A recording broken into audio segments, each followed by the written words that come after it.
I'm in it, and I'm thanks to Kenny for letting me do 1965 Ford Galaxy. It's glorious. I feel quite honoured to drive it.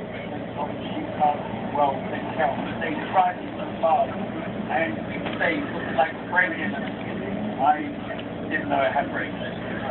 So I'm in the fast side of the grid, and I've got to interview the winner, so I better win.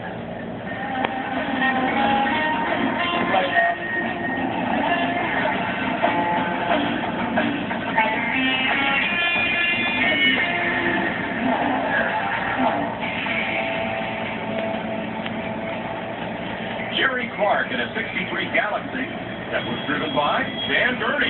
Starts from the pole and takes the field down toward turn 1. In hot pursuit is Jim Haig, driving a Ford Torino that Bobby Unser raced at Riverside. That car hasn't even been repainted in the nearly 40 years since.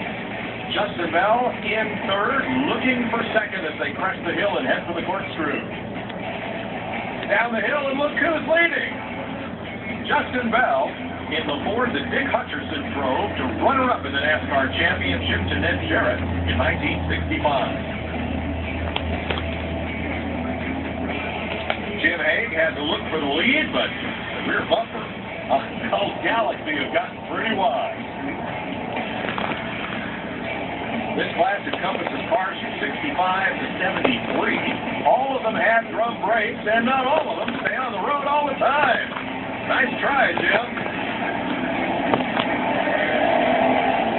A couple of Chevrolets closing in for third and fourth. As Bell, with lap traffic ahead.